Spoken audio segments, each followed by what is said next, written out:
Alô, torcida amiga, minha gente brasileira, tá no ar mais um episódio do Tupi na Redcast, o podcast de esportes da Super Rádio Tupi. Para você que nos acompanha no YouTube Tupi Esportes, já vai deixando o seu like, se inscreve no canal. E também para você que nos acompanha pelo tupi.fm, pelos aplicativos, na noite desta sexta-feira. Obrigado pela sua audiência e continue sempre com a gente. Para você que está no YouTube, além de deixar o like e se inscrever no nosso Tupi Esportes, o Verdinho Milionário, mais de 1 milhão de inscritos, também não deixe de clicar no sininho para ativar a notificação. É muito importante, porque sempre que tiver episódio novo do Tupi na Redcast, ou de todos os outros podcasts da Tupi, ou dos programas esportivos e principalmente das transmissões esportivas, todos os jogos, você vai ser o primeiro a saber. Então não perde, porque aí a Tupi tá sempre com você aí mesmo. Que você tá sempre com a Tupi, a gente sabe, mas com a Tupi sempre ao seu lado, aonde você estiver, fica muito mais fácil e muito mais prático de você acompanhar a nossa programação.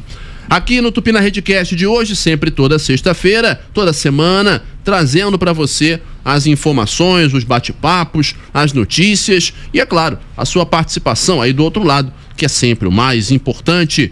Nesse episódio de hoje, vamos debater sobre como foram os cariocas nesse meio de semana de Libertadores, Fla e Flu, os irmãos Karamazov do futebol, e que tiveram empates muito distintos um do outro. Falaremos muito sobre isso por aqui. Aqui Gabriel Andreso, seu humilde servidor, vamos juntos e junto comigo, me ajudando a fazer esse Tupi na Redcast de hoje, os meus colegas, meus amigos da Seleção Brasileira do Rádio, Fábio Vasconcelos e Raia Leal. Tudo bem, rapazes? Tudo bem, Andreso, tudo bem, Raia, tudo bem, toda aí quem está assistindo na Super Rádio Tupi.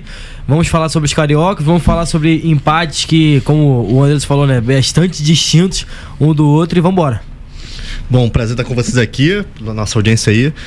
Semana aquilo, empates diferentes um do outro, sensações distintas para os dois lados. Semana que vem promete, bora debater aí. Pois é, inclusive o noticiário que nesse final de semana está bastante movimentado, muito por conta destes resultados, desses jogos, na realidade, que nós tivemos nesse meio de semana. Primeiro o Fluminense na terça-feira, e depois o Flamengo nesta quarta. Fluminense que empatou em casa com o Independiente Rivadavia da Argentina 0-0 no Maracanã, tomou uma vaia tremenda de 31 mil almas no maior do mundo, e um dia depois foi o Rubro Negro, que empatou, mas fora de casa, com o Cruzeiro no Mineirão pelo placar de 1-1, jogo cercado de polêmicas, preocupações. O Flamengo também não, apesar desse empate fora de casa, também não tá tranquilão não, e nós falaremos em seguida por quê. Mas primeiro vamos com o mais quente do noticiário, apesar de ter sido o primeiro jogo que já faz mais tempo, que foi o jogo de terça-feira entre Fluminense e Rivadavia. Quinta-feira, todo mundo acordou com a notícia bombástica, ou não tão bombástica assim, mas acho que pegou a galera desprevenida porque o timing não foi o mais previsível. Luiz Obeldia demitido. Quem lê assim, pensa, tava na hora, vocês estavam falando aí um tempão que ele já tava com a corda no pescoço, e estava. Só que o anúncio da saída dele foi quinta-feira, 7h30 da manhã, gente. Sim. Que loucura, hein? Fluminense tá virando Flamengo agora? Não, tinha gente que nem tava acordada ainda. Você falou que a gente acordou, então tem gente que tava até dormindo, né? Tava sonhando com essa notícia. Muita gente. Mas é muito interessante porque o Zubelgia já era pra ter caído já tem um tempo, né? É o que a gente vinha falando aqui no episódio passado. Sim. Poderia ter acontecido. Porque já tem tempo que o Fluminense não ganha, né? Se não me engano, são 8 partidas. Sem contar os amistosos pré-Copa desde antes da Copa. É isso aí, pô, o Fluminense não ganha. E aí, realmente, o Zubeldia tava na hora de ir embora. E também não é nem por conta dos empates também que eu tô falando, por conta dos jogos que não ganhou. Mas eu acho que também por conta do que o Fluminense está apresentando. Sim. O jogo contra o Rivadavia é ridículo. O Fluminense não cria praticamente quase nada. O Lúcio Acosta parece que ele desaprendeu a jogar bola. Os atacantes não conseguem mais fazer gols. O Hulk tá sendo vaiado. O Thiago Silva tá voltando só agora. Então, agora que a zaga tá começando a engrenar de novo. Então, é muita coisinha que vem tirando a paciência do tricolor. Entendeu? É muito complicado. Quando é uma coisa só, a gente pode falar, é o jogador tal, é o momento tal. Mas quando é tudo isso que o Fábio falou, é problema de todo mundo e do técnico, né? E não só técnico, dá pra ter também pra diretoria e tudo mais, enfim. É um problema coletivo, todo mundo tem a sua parcela, mas acaba caindo no colo do técnico. Tá gerando um pouco questionável. Mas é aquilo, a gente falou na semana passada aqui que era uma tragédia anunciada, né? Sim. Que o cenário já era desfavorável, o Fluminense, pior segundo colocado, iria jogar contra o melhor primeiro colocado da fase de grupos, que não conseguiu vencer que eles enfrentaram na fase de grupos. Foi. Inclusive aqui perdeu no Maracanã. Empatou fora. Jogo contra o Palmeiras no meio de semana já era um cenário muito desfavorável. Eliminação pro Vasco. A principal dúvida era quando ele ia cair. Mas cair entre a eliminatória, antes do jogo contra o Palmeiras, de manhã cedo, foi bem surpreendente. A dúvida é se isso vai adiantar alguma coisa, né? Enfim. O cenário continua sendo muito desfavorável. É o que a gente vinha falando, se eu não me engano, no episódio de semana passada, nós falamos isso. O Zubeldia, o que acontece? O Zubeldia espera o clássico. Muita gente achava que ele ia cair na derrota pro Vasco. Sim. Na eliminação, que até falamos isso aqui. Não aconteceu. Por que não aconteceu? Porque depois tem clássico com o Botafogo e depois tem os 2 jogos da Libertadores. Ok.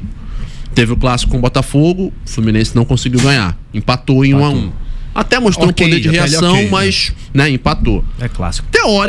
Teoricamente segurou um pouco e tal. Mas aí, beleza. Aí você não demite depois que elimina com o Vasco. Aí, porque tem um clássico na frente e 2 jogos de Libertadores. Só que aí você não consegue ganhar no Botafogo, também não consegue ganhar o primeiro jogo da Libertadores, você vai demitir o cara entre um jogo e outro, e tendo uma porção de desafios aí, como você falou.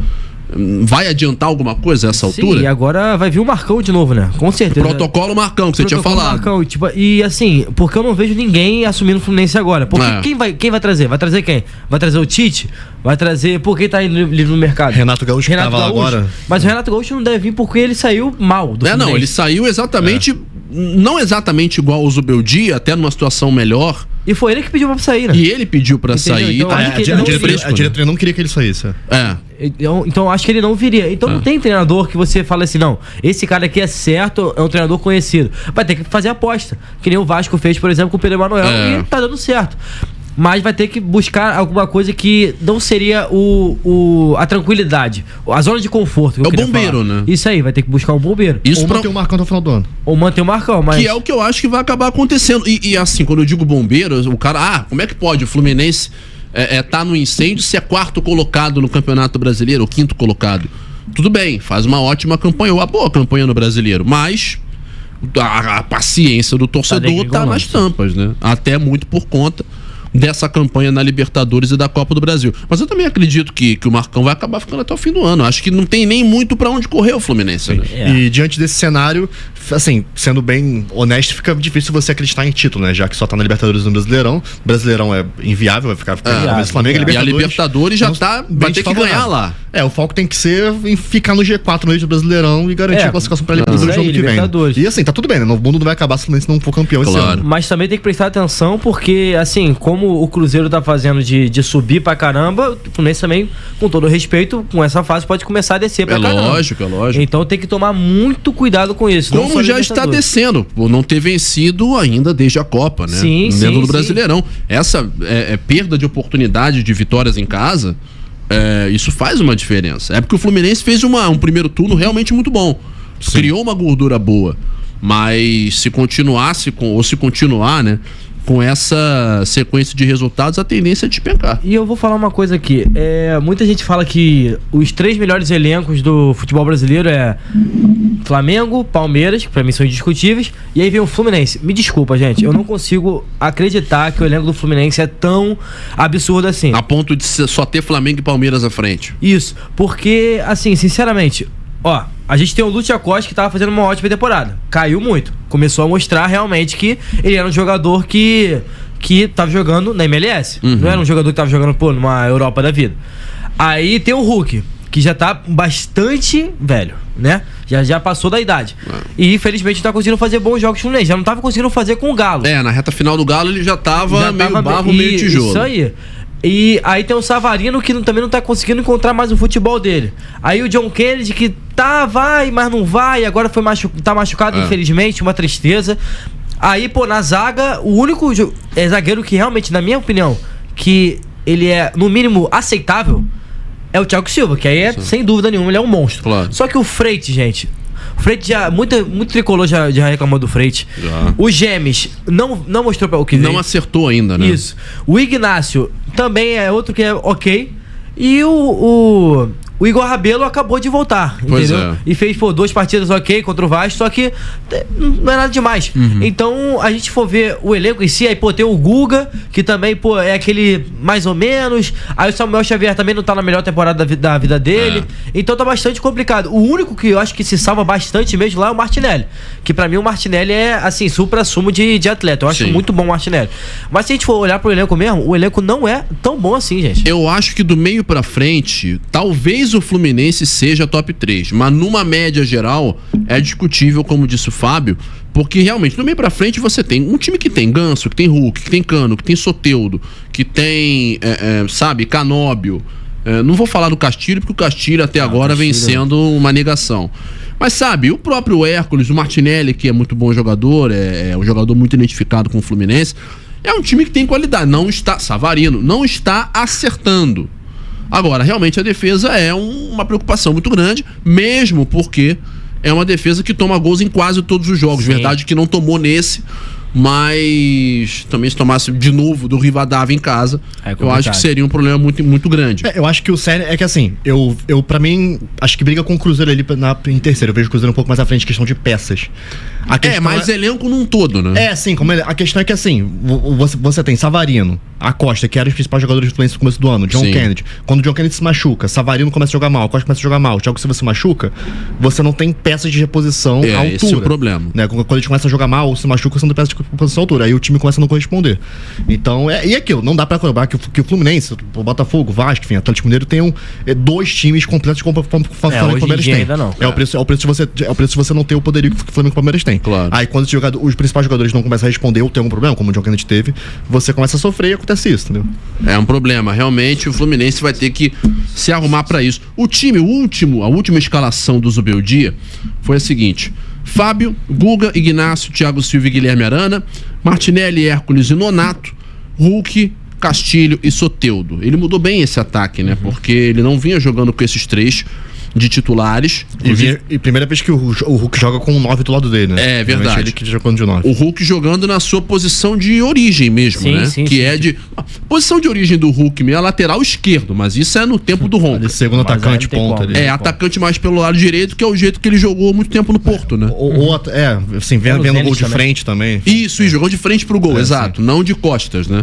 De costas pro gol, eu acho que ele é um jogador que tudo bem, aos 40 anos, mas eu acho que ele tende a render menos do que ainda se pegar a bola, for pro mano a mano, cortar pra esquerda e tentar o chute. Então, é realmente um ataque que ele testou. Isso aqui não é um ataque, aquele ataque de desespero. Tipo, também acho. Não de desespero pela qualidade dos jogadores, mas tem que salvar meu emprego, tenho que ganhar esse jogo, bota todo mundo aí e vai.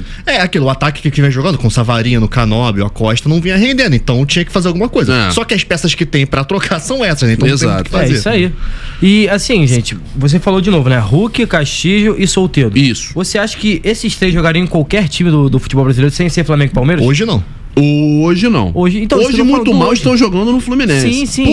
Por termos de qualidade, pelo que sabe jogar, o Hulk jogaria na maioria dos times do brasileiro. O Castilho acho que não, titular. E o Soteldo, um ou outro. Mas pelo que estão jogando, nem no Fluminense seriam titulares, como não são, né? Tanto só foram jogar agora por essa intervenção do Zubeldia. Com toda certeza. Tá complicado. Tá complicado pro torcedor tricolor, porque agora vai ser o protocolo Marcão ou o protocolo alguém aí, mas o Fluminense tem que reaver as suas peças, tem que reaver. Porque também não fez contratações, né? É verdade, a janela do Fluminense foi só o Hulk. Sendo que o Hulk que já era falado desde o fim do ano passado. Foi só colocado em banho-maria, né? Sim, com toda certeza. E um detalhe é que assim, quarta-feira saiu notícia de que o Zubeldia estava respaldado, o elenco blindava ele, parte da diretoria também queria a contratação dele. Quando o cara fala que tá prestigiado, já sabe que daqui a pouco ele cai. É que assim, geralmente é quando o presidente dá entrevista falando isso, aqui no caso foi a imprensa repercutindo. É verdade. E até fazia sentido, porque assim, se o cara não vence há 200 anos e ainda não saiu, porque de fato tá respaldado, né, enfim. Só que aí no calhou de cair no dia seguinte. Curiosamente, nosso amigo Riquelme Felipe comemorou, né? Comentou agradecendo ele. Botou a mãozinha posta assim no Instagram, né? Zubeldia caiu, ele meteu assim. Se o clima tava tão agradável lá dentro, não. Ele não vinha botando os garotos. Inclusive, em muitas oportunidades, eu até questionei isso. Muitas críticas a ele por causa disso. Riquelme, Fidelis não vinha jogando. E eu gostei muito do Fidelis quando jogou ano passado, né? E esse ano também. Lateral direito, jogador agudo, sabe jogar, marca bem, é bom no apoio. O Riquelme é um jogador muito inteligente, com qualidade técnica, né, habilidoso. Mas é uma garotada que ele não bota pra jogar. Concordo completamente com vocês que, a base do Fluminense sempre foi muito forte. Só que, gente, beleza, não tirando o demérito do Zubeldia, não. Mas só que a base do Fluminense, qual foi o último jogador que o Fluminense, ele realmente levou, assim, sem ser o João Pedro? Eu não me lembro. O André? O André Fortinelli? Não, sim, mas só que o André, ele tá no Wolverhampton, beleza. Ele agora tá na segunda divisão. Tô falando, um jogador que realmente foi, por exemplo, sei lá, o Andrei Santos ou... Eu vou, pra não dizer que não tem um que ainda vai ser uma realidade, que o pessoal ainda vai ouvir falar nos próximos anos. Sim. Que é um menino chamado Isaac. Lembra do Isaac? Meia atacante. Mas não precisa ser um fenômeno como o João Pedro. Mas o Isaac vai... usar o cara. Mas o Isaac, ele é bom jogador, só que ele tá sumido porque ele tá na Ucrânia. O Fluminense vendeu ele pro Shakhtar. Era o Diniz ainda.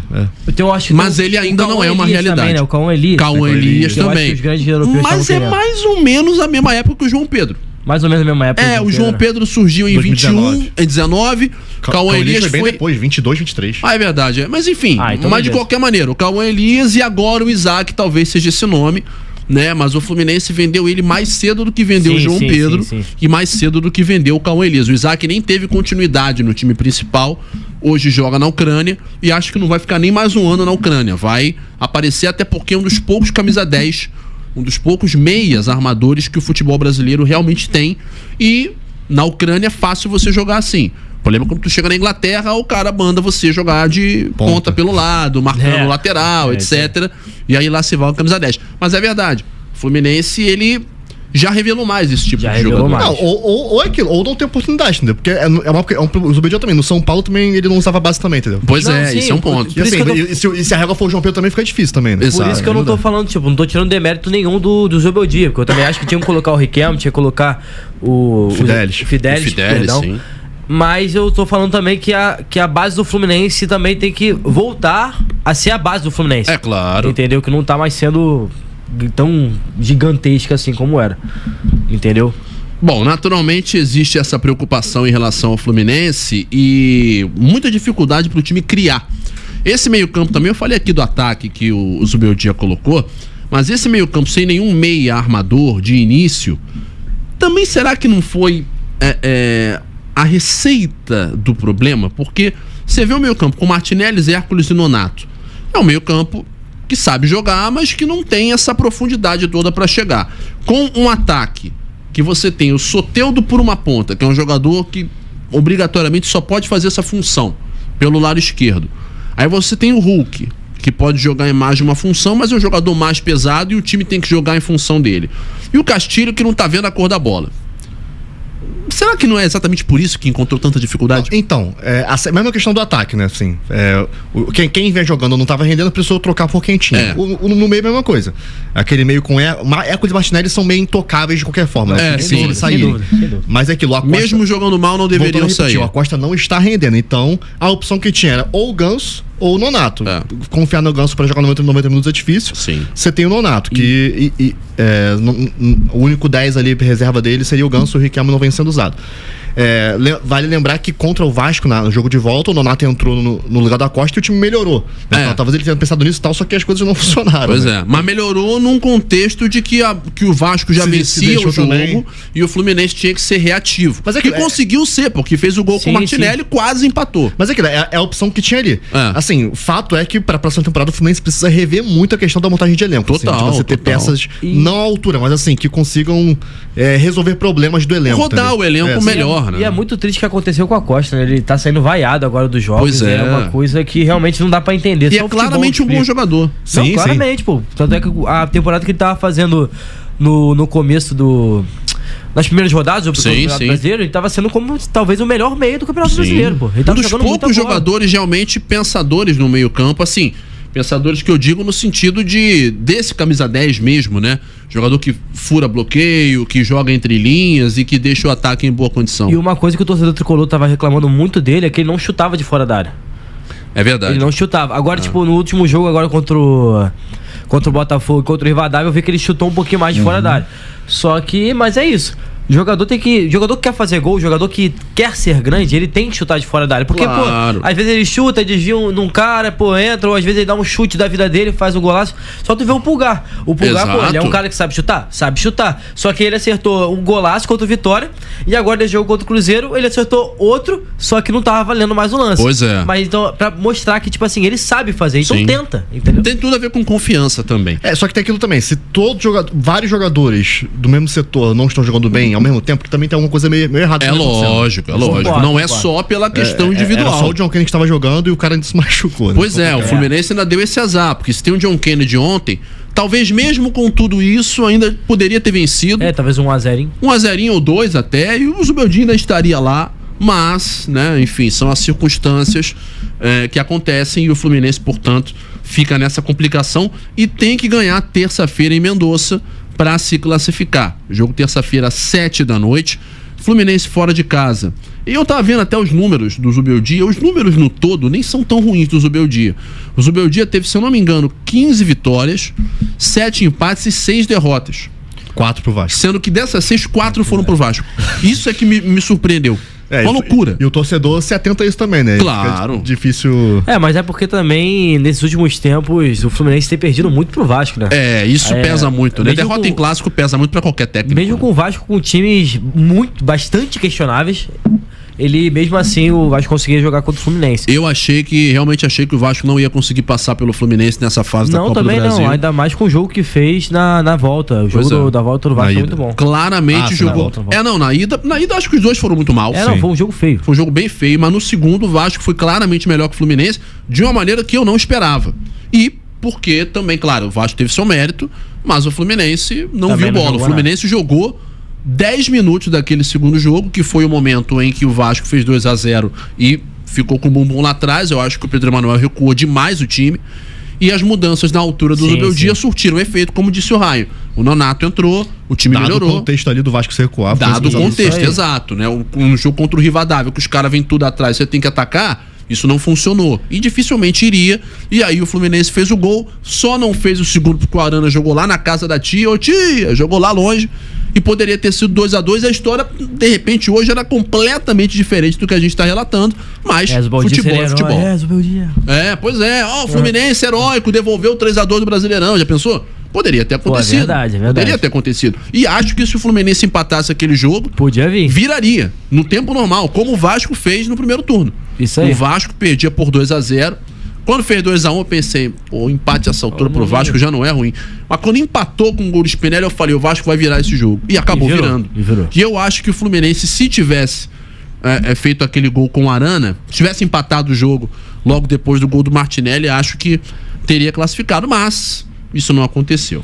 E falando sobre esse jogo de agora, esse jogo é muito complicado, tá? Porque o Independente de Rivadavia é um time que não é muito conhecido, só que nesses últimos tempos tem se tornado um ótimo time. Sim. Ele ficou, se não me engano, em primeiro lugar da clausura, né? Do clausura, E eu não sei como é que tá na Argentina. Isso. Isso eu não sei como é que tá agora na outra fase, né? Mas realmente o Independente Rivadavia, ele é uma surpresa não só pro futebol argentino, mas também pro futebol sul-americano. Neutralizou muito bem o Fluminense na terça-feira também. É verdade. Sim. Esses times menores da Argentina. O Arce que é o artilheiro. Sim, e esses times menores da Argentina, menos tradicionais, têm crescido muito nos últimos anos no vácuo deixado pelos grandes. Pelo Boca, pelo River, que agora até estão bem na Sul-Americana, bem entre aspas, né? Estão classificados, mas já não ganham como ganhavam antes. O futebol argentino, ele meio que democratizou muito. Você vê, ano passado teve o Central Córdoba, que ganhou do Flamengo no Maracanã. Pô, teve o Platense que ganhou o campeonato argentino no ano passado. Platense, campeão argentino pela primeira vez em sei lá quantos anos, ou a primeira vez na história.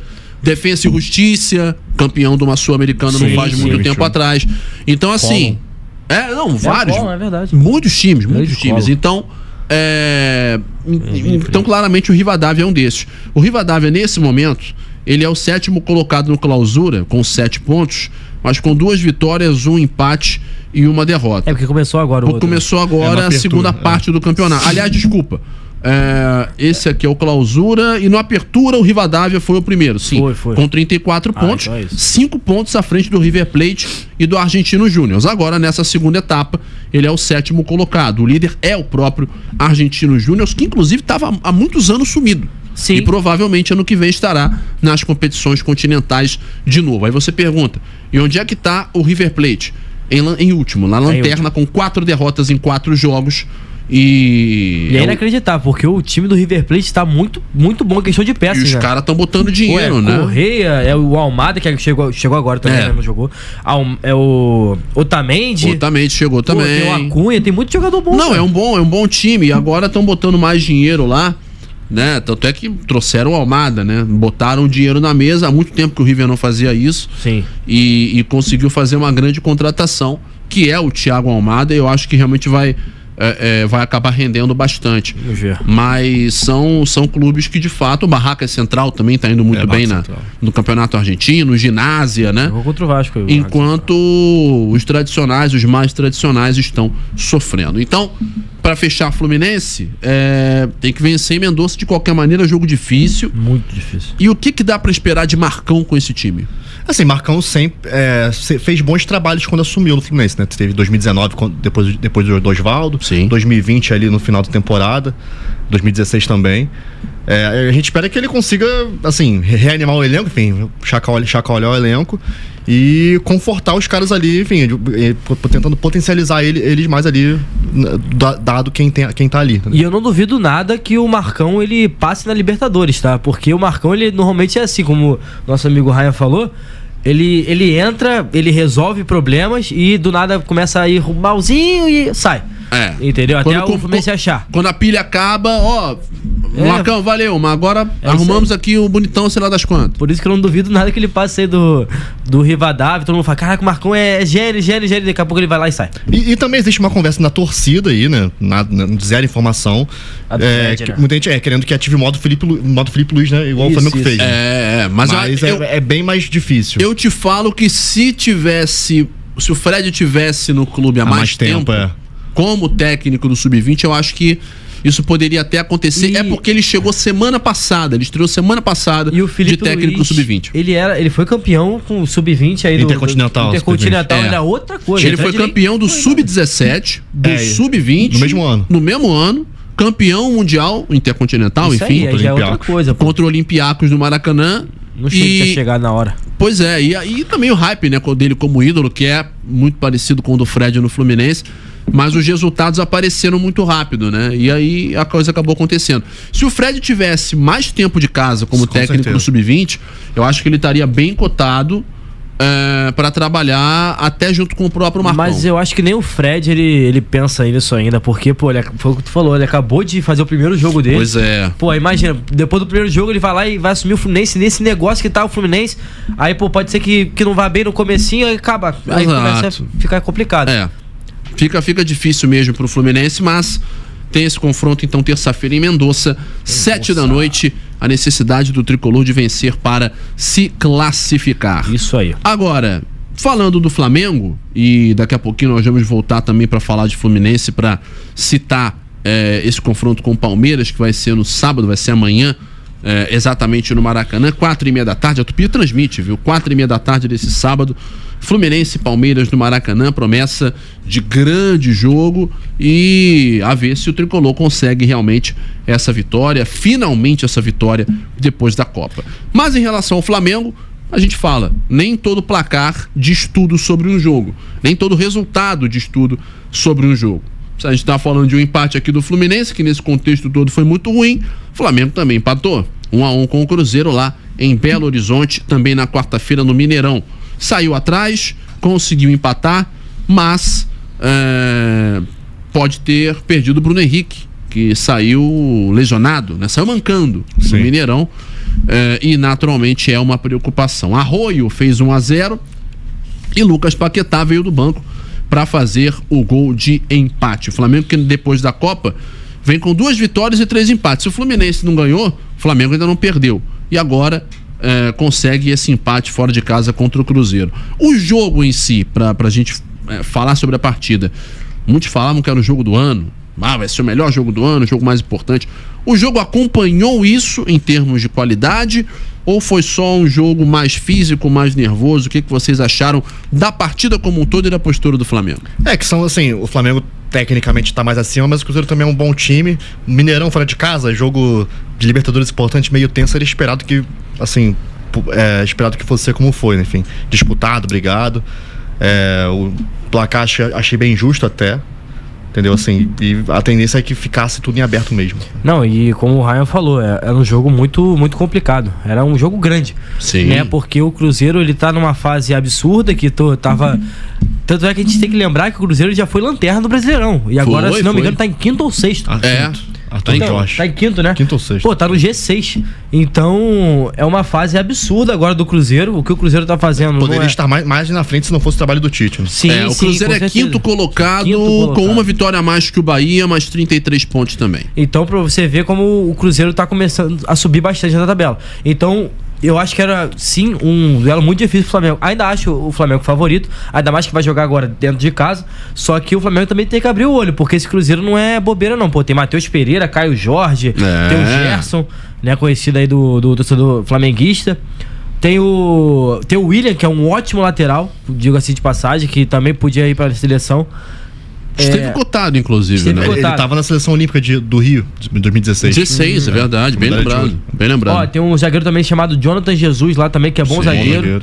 Um zagueiro muito alto. Tem 2 laterais esquerdos pra mim que são selecionáveis. Um já foi, que é o Kaique, quase teve na Copa. Tá no como agora. E o outro pra mim, ele é muito mais jovem, mas eu acho que ele vai aparecer bem nos próximos anos, que é o Cauã Prates. Eu acho esse menino bom jogador. Eu vi um dos primeiros jogos dele, acho que foi contra o Botafogo, aqui no Newton Santos. Ele tinha 16 anos, mas já era muito bom. Então e deve estar com 18 agora, mas é um jogador também de qualidade. E mais um que é muito bom também, que é o goleiro deles. Otávio. Tem apenas 20 anos. Otávio. Uma defesa com ombro, assim. Absurdo. Não, ele foi uma defesa absurda. Muito bom goleiro mesmo. Então o time do Cruzeiro não é ruim, não. É muito bom. Entendeu? Então o Flamengo tem que abrir o olho aí e vamos ver o que vai acontecer. Não é um jogo fácil, não é um cenário fácil, mas ainda assim é um cenário mais favorável em comparação ao Fluminense, se você parar a pensar em situações. Mas é um jogo com certeza, mas também por conta do que tá acontecendo com o Fluminense, né? Assim, não vai ser nenhum... Assim, o esperado é que o Flamengo... Dá pra falar que o Flamengo um pouco à frente por causa do fator casa, mas não vai ser nenhuma surpresa se o Cruzeiro acabar passando no Maracanã. Com certeza, com certeza. Isso é verdade. Eu tô inclusive até de olho aqui nos números aqui em relação a esse campeonato, a essa Copa Libertadores da América. Mas o Flamengo faz, sem dúvida alguma, uma campanha que eu acho que a gente pode considerar sólida, né? Dentro da competição. Tem que tomar cuidado em relação a este confronto com o Cruzeiro em casa, porque o Flamengo de vez em quando arruma das suas, né? Quando joga no Maracanã decidindo, precisando ganhar. Mesmo assim, o que ficou? Vou cantar aqui a escalação do Flamengo: Rossi, Royal, Léo Ortiz, Léo Pereira e Ayrton Lucas, Pulgar, Jorginho, Arrascaeta, Plata, Bruno Henrique e Samuel Lino. Entraram o Paquetá no lugar do Arrascaeta, Varela no do Plata, Pedro no do Bruno Henrique, e Carrascal no do Samuel Lino, que é o que a gente falava do elenco. Sim. Um elenco desse aqui, saiu um, entrou, enfim, na mesma qualidade ou mais. Então, você ter poderio financeiro, ter um elenco muito bom tecnicamente, talvez o melhor do continente, a régua fica mais alta. Claro. Então é aquilo, um time como o Flamengo fica em segundo lugar, empata um jogo, tá em crise e tudo mais, né? Muita gente de fora questiona, mas a realidade é essa. A exigência fica maior. É assim, dado o time que tem, o Flamengo não contratou ninguém no meio do ano. Você jogar com Plata por 88 minutos, sem conseguir fazer alguma coisa, tentou o Luiz Henrique, não conseguiu, e você colocar o Varela no ataque, de ponta direita, é porque tem alguma coisa, assim, claro, na realidade do Flamengo, né? Sem comparar com outros clubes. É porque tem alguma coisa errada. Enfim. E assim, tu falou que ele não contratou ninguém, mas eu acho que fica muito mais feio pelo que aconteceu, né? Tentou Thiago Almada, não veio. Tentou Luiz Henrique, não veio. Tentou Zé Lucas, não veio. Zé Lucas que jogou ontem muito bem, por sinal. Sim, pelo Cruzeiro. Muito bom jogador, pelo próprio Cruzeiro. Ele ia sair de qualquer maneira do esporte, mas... Na Série B não merecia sair. E eu acho que o Flamengo, eu acho que dos três, o Zé Lucas, eu acho que era o nome menos factível. Porque não é perfil do Flamengo trazer esse tipo de jogador. É que ele vira pro sub-20. Exato, mano. Como é que vai botar o Zé Lucas no sub-20? Eu concordo com você, só que eu tô falando que, tipo assim, o Flamengo, todo mundo que ele tentou, ele não conseguiu. E isso que deixa o torcedor com raiva. Com o poderio que o Flamengo tem, o calendário que tem, enfim, o time que tem. Não só financeiro, mas também por ser o Flamengo. Claro, sem dúvida, então, sem dúvida. É algo que, assim, nosso amigo José Boto preocupa o torcedor. Sim. E teve toda essa história também do José Boto, do Thiago Almada. Não, eu vou comprar, não, mas não pode, não tem dinheiro. Ah, não, mas eu dei uma proposta, não, mas eu dei outra proposta. Aí fica um aqui falando de um lado, falando do outro, aí fica complicado. Pois é. E, querendo ou não, outra coisa também que eu não consigo entender, gente, me desculpa, é o Bruno Henrique no ataque. Cadê o Pedro? Não, então, na Libertadores o Jardim vinha colocando o Bruno Henrique como titular, né, principalmente antes da Copa. Aí é um pouco mais questionável porque agora o Flamengo não está em 3 competições mais. Agora tem 2, Então, mas assim, ele tá fazendo o que ele vem fazendo na Libertadores, assim, não foi estranho. Você precisa, teoricamente, você pode rodar menos o time. Só que agora, como você tá fora da Copa do Brasil, você tem o Pedro que faz um bom ano, você colocar ele no banco no jogo desse é meio complicado. O Bruno Henrique mais velho já e tudo mais. Exato. E ainda saiu. Não, e ainda mais que jogou contra o Vitória. Entendeu? Sim. Pô, coloca o Bruno Henrique os 90 minutos contra o Vitória, deixa o Pedro no banco, descansa e coloca ele contra o Cruzeiro, que é um adversário muito mais complicado e ainda Libertadores. Claro. Entendeu? Então, pelo menos é isso que eu penso. Obviamente, o Léo Jardim ele sabe muito mais de futebol do que eu. Só que é isso que eu penso. Eu não consigo deixar simplesmente talvez o melhor atacante do futebol brasileiro no banco contra o Cruzeiro, que é um time que tá em ascensão. Sim. Entendeu? E no jogo muito importante desse ter o Pedro no banco é meio complicado. Assim, curiosamente, foi só ele entrar que o Flamengo acabou fazendo gol, né? Não com ele, mas... sofreu a falta do gol. Entendeu? Amarelou o Fabrício Bruno. Então, assim, aí fica a expectativa, né? Se na volta ele vai entrar com essa mesma formação. Lembra muito o Felipe Luiz, né? Que quando o Felipe Luiz estava aqui, ele negociava muito a entrada do Pedro em jogos importantes também. O que é bem problemático. Você tem um jogador do poder de fogo dele e você abre mão de usar sempre. Exato. Aí o torcedor já começa a pensar que alguma coisa com o Pedro, às vezes o Pedro é complicado de vestiário e tudo mais. Só que, assim, gente, desculpa, pelo que o Pedro ele joga, ele pode ser o complicado que for. A gente viu, e não comparando ele com o Romário e Edmundo, não. Mas tô falando que simplesmente, a gente viu o que aconteceu com o Romário. O Romário não era bom de elenco. Que todo treinador já teve alguma picuinha com o Romário, com o Edmundo e tal. Mas só que eles eram muito bons e eles tinham que jogar. Na minha opinião, gente, me desculpa, quem tem que jogar são os melhores. Não são os caras que, são mais amigos. Ah, não, poxa, ele me trata tão bem e tal, então ele vai jogar. Não, pra mim tem que jogar quem tem que jogar. Ele é tão legal, ele é tão bacana, ele é tão galera. Se fosse o caso de você rodar o elenco e colocar um outro jogador no lugar dele, é muito diferente de quando você chegar Gabigol no auge e o Pedro também, que você tem 2 atacantes excelentes, de alto nível no auge, você pode rodar. Não é mais o Bruno Henrique não tá nesse momento. Ele já tá... É porque também pela idade... E nem ele tá nem é a posição dele de fato. O Bruno Henrique é ponto esquerdo. Exato, ele já tá com 35 anos, é claro que ainda é um ótimo jogador, mas a curva dele já tá indo para baixo, né? Até pelo menos em tese, a tendência é que ele comece a render menos, né? Pelo menos é o que se espera. Já nessa curva. E assim, isso surpreendeu porque o Bruno Henrique vinha fazendo boas apresentações no lado esquerdo. Sim. Algo que não vem sendo muito comum com o Felipe. Principalmente na parada da Copa e tudo mais. Sim. Aí ontem jogar de centroavante e tal, foi meio esquisito por isso. Mas assim, vendo como foi na Libertadores em si desse ano, não foi inesperado, digamos assim. É porque tem centroavantes e centroavantes. O Bruno Henrique, ele claramente não é um jogador da mesma característica do Pedro, mas ele pode jogar como um homem, como um camisa 9, mas não Não o camisa 9 pivô. Não o camisa 9 que joga dando bundada no zagueiro, como faz o Pedro. Não o camisa 9 grandalhão que recebe cruzamento na grande área. Mas um camisa 9 móvel, ou pelo menos um jogador um pouco mais centralizado, mas que busca o jogo. O Bruno Henrique sabe jogar nessa posição, embora não seja de origem, e embora também ele já tenha falado que prefere jogar de outra maneira. E outra coisa, a principal característica do Bruno Henrique sempre foi a velocidade. Total. Né? Então, infelizmente, como agora ele tá com 35 anos, está começando a perder a velocidade. Sim. O Pedro não. O Pedro ele tem elasticidade, ele é muito habilidoso, ele sabe chutar de perna direita, perna esquerda. Senso de posicionamento. E o posicionamento dele é ótimo. Então, são outras virtudes. Infelizmente, a virtude que era a grande virtude do Bruno Henrique tá desaparecendo, entendeu? E não é nem porque o Bruno Henrique tá ficando ruim, não. É porque a idade tá chegando e é isso. Todo jogador enfrenta isso.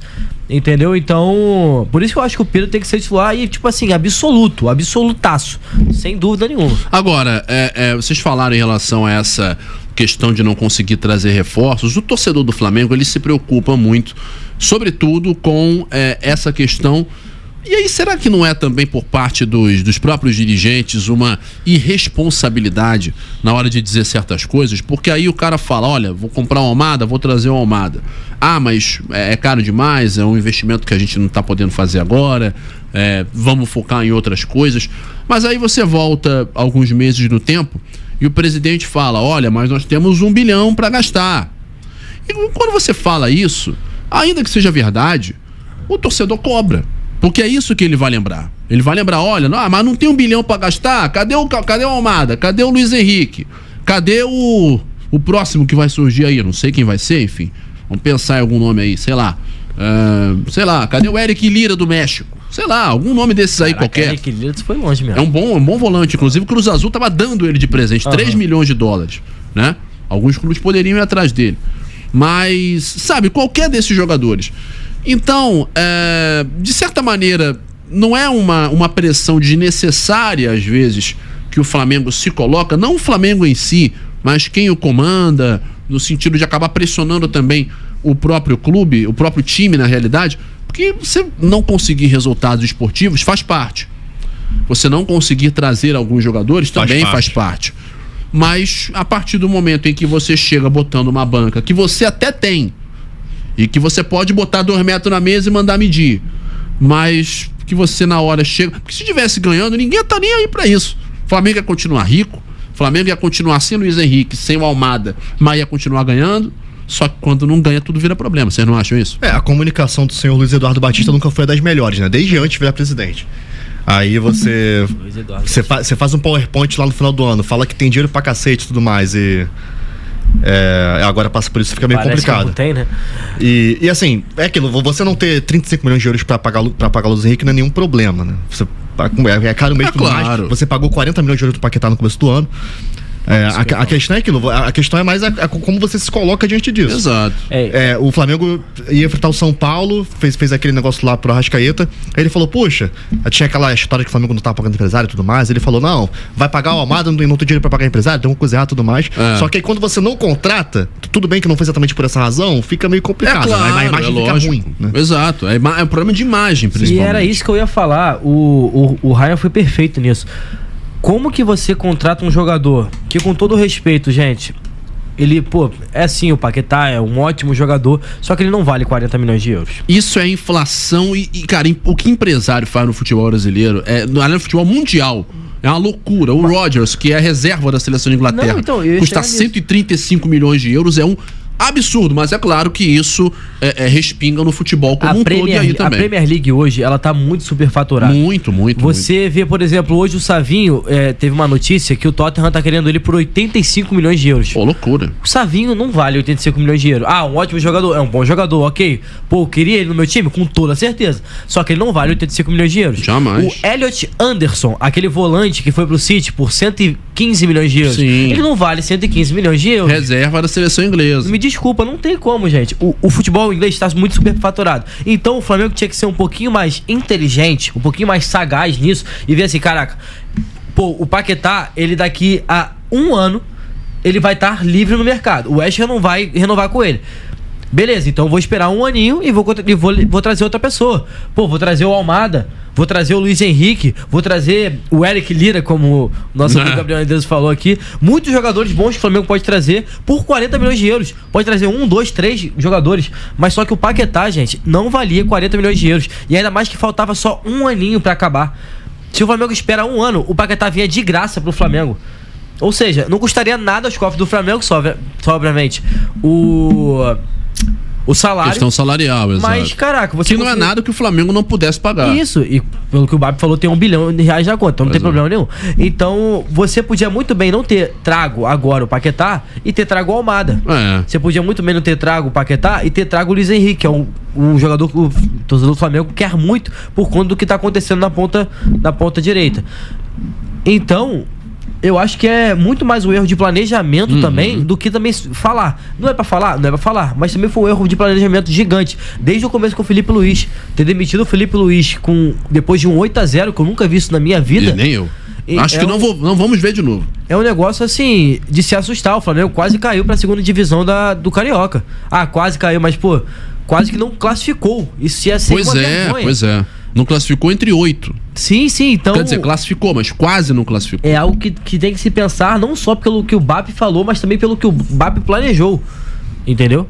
E é isso que complica. É uma preocupação grande, mas falando de time agora, em relação a isso que o Flamengo tem para o jogo de volta, quarta-feira, no Maracanã. Bola rolando 9h30 da noite. Vocês já falaram do Pedro provavelmente titular nesse caso. Eu também acho que vai ser. Na verdade, eu acho que vai ser o Bruno Henrique de novo. Você acha que vai ser o Bruno Henrique? Se for manter o que ele vem fazendo, seria o Bruno Henrique. Mas eu gostaria do Pedro. Não faria, mas acho que vai ser isso. Tá. Então, vocês, então, como eu, iriam de Pedro, mas acham que vai ser Bruno Henrique. Sem dúvida. Eu também confesso que fiquei curioso em relação a essa entrada do Varela no lugar ele foi Plata, falta de opção, né? É porque assim, ele entrou com o Carrascal e Paquetá no banco, né? Isso. Entrou o Plata no lado direito. E como ele já tinha já botou o Carrascal na esquerda do lado do Samuel Lino, o Paquetá no meio, que ele vinha rodando ali, né? Hora o Carrascal, hora o Paquetá ali na direita. O Cebolinha e o Luiz Araújo o jogador que seria pra entrar no lugar do Plata seria o Carrascal, em tese. Só que aí quando tirou o Plata, tinha que ter que colocar um lateral. Era pra ser o Luiz Henrique ali, né? Poderia ser o Luiz Henrique pra jogar na ponta direita. Só o Luiz Henrique. Mas vocês acham que ele mantém? Porque, vamos dizer, Bruno Henrique saiu com dores ontem, anteontem, né? A gente não sabe ainda ao certo qual vai ser. Mas de resto, vocês acreditam que vai ser a mesma coisa? Tem muito o que mudar nesse sentido pro jogo de quarta-feira, não? Eu veria a questão do lado direito, que eu tentaria ver o Carrascal ou o Paquetá ali. Não. Muito que mudar, não. É mais o Carrascal ou o Paquetá pelo lado direito e o Pedro na frente. Assim, também, assim, nessa questão de Libertadores, também vem entrando com o Royal titular na lateral, na Libertadores. Pois é. Que o Varela tá à frente tecnicamente. Eu também acho. Vem fazendo boas apresentações. Isso depende, de repente, da análise do Jardim, de considerar que jogos de Libertadores são mais físicos e por isso o Royal joga, não? Não sei exatamente. Porque assim, você tem um jogador que na teoria é melhor. Jogo importante desse, você vai colocar no banco? Pois é. Mas é aquilo, muitos treinadores fazem isso. Tipo, Copa é um time, Brasileirão é outro. Sim. Não, então, mas eu concordo até com os treinadores quando ele está em 3 competições, porque é muito jogo. Mas agora o Flamengo tá só em 2, gente. Tá só em 2. Tá só em 2. Acabou esse negócio de jogo todo, praticamente toda semana, não. Mas, sei lá, 2 jogos por semana, entendeu? Acabou esse negócio. Tanto é que o Flamengo ficou mó tempão sem jogar. Sim. Ficou senão mais de 10 dias sem jogar. 10 dias, Então, pô, já pode começar a se planejar diferente. Sim. Entendeu? Por isso que eu tô falando que sempre tem que colocar os melhores e não, mas já tá descansado, tá cansado, e é isso. Se o Bruno Henrique estiver fora, talvez seja por questão física, aí o Pedro. Acho difícil entrar com o Alacian. Na lateral. Que seria loucura também, né? Se ele faz isso, não coloca o Pedro aí. De titular, né? Aí realmente. Na lateral, eu colocaria o Varela de volta, mas imagino que seja o Royal de novo. E no lado esquerdo, Ayrton Lucas vem sendo muito questionado. Sim. O gol foi no lado. Não vou falar que a culpa foi dele no gol, mas foi ali no setor foi dele. Do lado dele, né? Tá sempre na cena do crime. Mas é porque também quem foi marcar foi o Samuel Lino, que não era nem pra estar lá. Exato, então, outra. É que ele chegou. É que assim, recompor não é. Ele sempre volta, tá mais. Não, então, tô colocando a culpa do Samuel Lino, não. Tô falando da defesa do Flamengo mesmo, que deixou o Samuel Lino marcar ele. Exato. E o Samuel Lino também chegou muito atrás no lance também, né? Ele demorou muito pra atrás do cara. Fez assim depois, Aí. Enfim, talvez o Alexandre possa voltar se ele estiver recuperado, né? Porque Sim. ele faz. Assim, fisicamente, ter o Arthur Lucas é bom porque você descansa mais o Pulgar e o Jorginho, mas no todo o Alexandre faz muita falta. Assim. Sem dúvida. Vai ser um grande jogo no Maracanã também, um jogo de grande tensão também por todos esses aspectos. E é aquilo, pro Flamengo, pro contexto atual, é o jogo mais importante, talvez, do ano. Tudo bem, vai enfrentar o Palmeiras ainda no Brasileirão de novo, vai ser uma... que o Brasileirão tava bem mais distante, agora com os resultados da última rodada ficou um pouco mais palpável. Pois dá pra chegar, são 6 pontos de diferença, né? Com um jogo a menos e um confronto direto. Exato, então dá pra chegar, mas ainda não chegou. Como diz o Galvão Bueno, chegar uma coisa, ultrapassar é outra, amigo. E nesse caso, agora Libertadores é aquilo, é vencer ou vencer, que também se o Cruzeiro vem e comete o crime, Deus nos livre, vai ficar só o Brasileirão e uma pressão muito grande. Aí vai ser obrigação ganhar. Aí já viu, aí o couro não é mole não, ganhar o Brasileiro é obrigação. É isso aí. É bem diferente do Fluminense, que perder a Libertadores, ok, né? É triste e tal, daria pra... As Copas sempre são o que o Fluminense mais almeja, mas beleza, fica no G4 ali, beleza. Agora o Flamengo, caso caia pro Cruzeiro, vai ficar bem complicado, o Brasileirão vai pressiona muito o elenco pro restante do campeonato. E eu acho que se perder pro Cruzeiro, for eliminado pro Cruzeiro, o Léo Jardim cai, tá? Será? Eu já não sei, por questão de opção no mercado. Não, mas é porque o Flamengo tem um poderio muito grande, entendeu? Eu tô falando questão da torcida em si. Acho que a torcida vai perder completamente a paciência com o Léo Jardim. Eu também acho. Até porque ele já chegou sob muitos olhares desconfiados. Pela maneira que entrou. Exato, pela maneira que entrou e principalmente porque saiu. Nem a professora, o substituto do carrossel. Mas é aquilo também, assim, na minha visão, se cair na Libertadores e tudo mais, tá na conta, tá sempre na conta da diretoria. Não coloquei ele na conta dele. Não, concordo contigo. Sim, só que, a diretoria não vai falar, não, tá bom, gente. A culpa é nossa, estamos indo embora, valeu, tchau. Ironicamente, o provável é que o José Boto saia no final do ano, né? Então... Isso também é um ponto. Isso também é um ponto. Assim, é por isso, mas também por questão de opção no mercado. Eu não vejo quem poderia fazer no lugar dele. Porque é sempre mais fácil demitir o treinador. Isso que eu tô falando. Claro, eu tô falando que, eu não demitiria.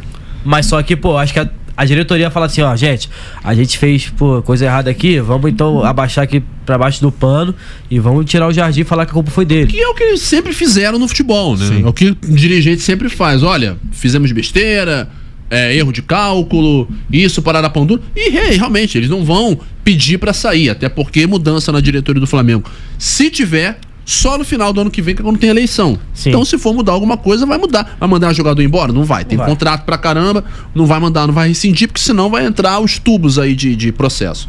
Vai demitir, vai se demitir? Não vai.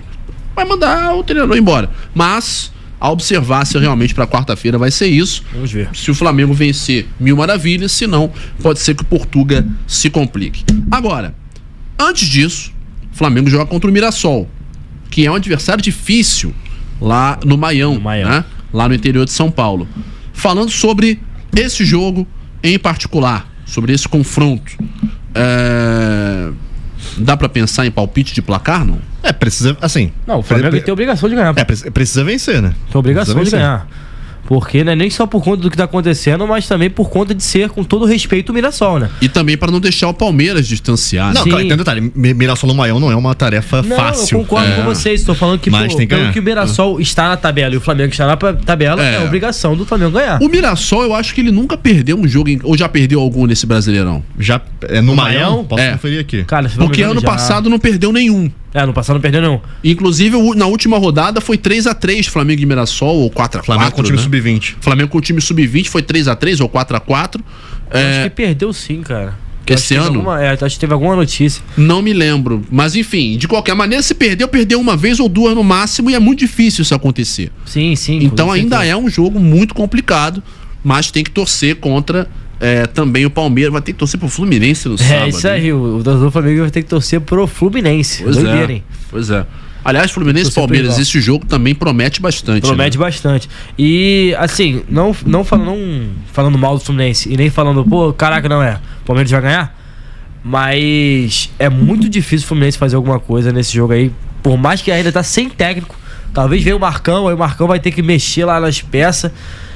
Então é bem complicado. Esse jogo é muito complicado. Então o Flamengo, por isso que eu também tô falando, o Flamengo tem muita obrigação de ganhar, porque não pode confiar no Fluminense, não. O Fluminense, se ele ganhar, é zebra. Se o Fluminense ganhar do Palmeiras No domingo, né? Se não me engano. Sábado 4h30. No sábado o cenário pro Fluminense é um pouco mais tranquilo porque o jogo vai ser no Maracanã, né? Se fosse fora de casa aí já seria tragédia anunciada. Aí seria muito difícil mesmo, como é pra qualquer equipe, né? E falando em time que joga em casa, domingo é o Vasco contra o Santos, né? Será que o Vasco consegue, enfim, sair da zona de rebaixamento, que já perdeu algumas oportunidades? Nas Copas está indo, mas no Brasileirão ainda tá faltando. Esse processo de evolução tem que também se converter em resultados, né? Com certeza. E acho que mais resultados no Brasileirão, porque nas Copas o Vasco tem ido bem. Mas em questão do Brasileirão, o Pedro Emanuel, ele tá fazendo uma coisa que o Vasco não fazia há muito tempo. O Vasco não está tomando gols. Se não me engano, nos últimos 4 jogos o Vasco tomou 1 gol. Foi do Martinelli. Então, há quanto tempo a gente não ouve isso, não vê isso? O Pedro Emanuel, ele não só ajeitou a zaga, como ele também tá começando a ajeitar mais o ataque. Também era um ataque que não fazia muitos gols. Aí o Brenner fez gol, infelizmente se machucou agora. Mas o Vasco, ele tem muito jogador que tá... Porque assim, os artilheiros do Vasco é Puma Rodrigues, Thiago Mendes e Spinelli, com 6 gols cada um. E agora veio o Colídio, né? Que é um jogador que é maneiro. Você vê alguns lances dele, ele é sim, um jogador um pouquinho elástico e tudo mais. Ele tem até umas características do Pedro. Não tô comparando ele ao Pedro, mas tem características do Pedro.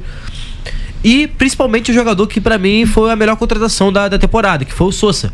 Porque o Sousa, ele no Racing, ele era o capitão do Racing, um ótimo jogador, um ótimo camisa 5, e veio pro Vasco também pra pegar a vaga e não largar mais, pra morder vaga e não largar mais. Então, e o Vasco agora tá conversando, né, com o Diego Carlos, que tá praticamente certo de sair do Fenerbahçe, já tá tudo certo com o Vasco. Vamos ver o que vai acontecer nos próximos capítulos. Tem também o Deossa, que ainda também o Vasco não desistiu completamente. Tem se não me engano, tem o Solari também, que é outro meia. Sim. Então tem bastante jogador que pode vir até pro Vasco nesse finalzinho de janela. Então o Vasco tem muito pra evoluir, mais do que tá evoluindo. Bom, quem e vai... sim, claro. O Mirassol perdeu pro Coritiba, pro Bahia e pro Bragantino. Então já foi. Então dá pra Flamengo ganhar, vai. Acabou em campo. Não, é que assim, foi no começo do campeonato quando o Mirassol tava muito mal, né? Aí depois que recuperou, né, voltando, até passou no Libertadores, já o cenário já é mais diferente. Mas dá pra ganhar, dá pro Flamengo conseguir uma boa vitória lá. Olha só, falando em jogo fora de casa e jogo em casa, você que tá em casa e tá a fim de fazer aí um bem bolado, um bom bocado nesse final de semana, um petisquinho que vale muito a pena, eu já sei o que você faz sem precisar sair de casa. Se quiser também, pode ir. Mas se você não quiser, é só você procurar Mapuá Salgados Finos, essa belezura aqui.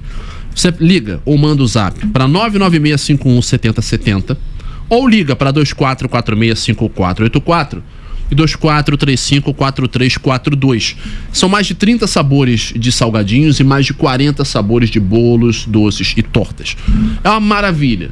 Ou você pode, se você joga em casa, você pode ligar. Você pode mandar zap.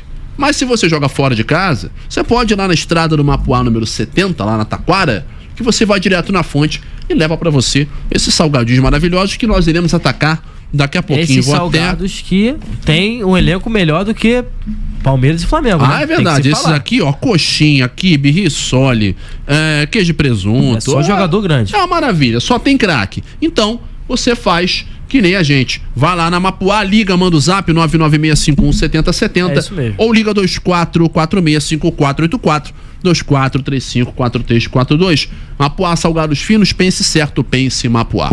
Pra fechar, Vitória e Botafogo, domingo 6h30, no mesmo horário de Flamengo e Mirassol.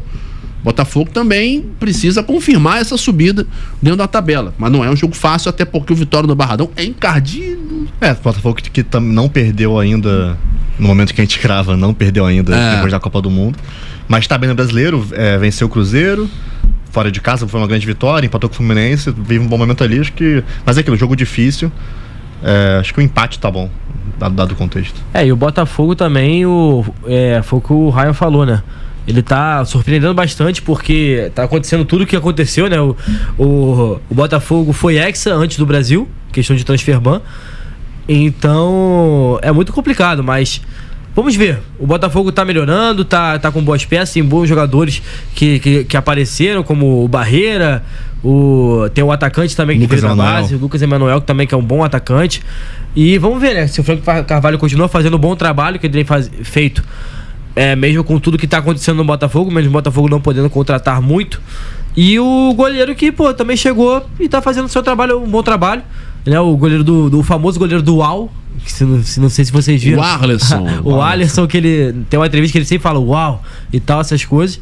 E eu espero que tenha uma vitória aí pro Botafogo. Tomara que o Fogão faça bonito. Então, recapitulando, sábado 4h30, amanhã, Fluminense e Palmeiras no Maracanã. Domingo, Vasco e Santos às 4 em São Januário. Às 6h30, Flamengo e Mirassol no Maião. E Botafogo e Vitória no Barradão. Tudo na Tupi, tudo ao vivo, com você aí do outro lado, que é sempre o mais importante. Rapazes, Fábio Vasconcelos e Raia Leal, obrigado e nos vemos nesse fim de semana com muito futebol, hein? Eu que agradeço, Andreso, eu que agradeço também a todo mundo que viu aí a Tupi na Rede, estava vendo, e é isso, tamo junto. Quero agradecer a vocês pelo programa, nossa audiência aí, ao Bruno por ter operado pra gente, e até mais.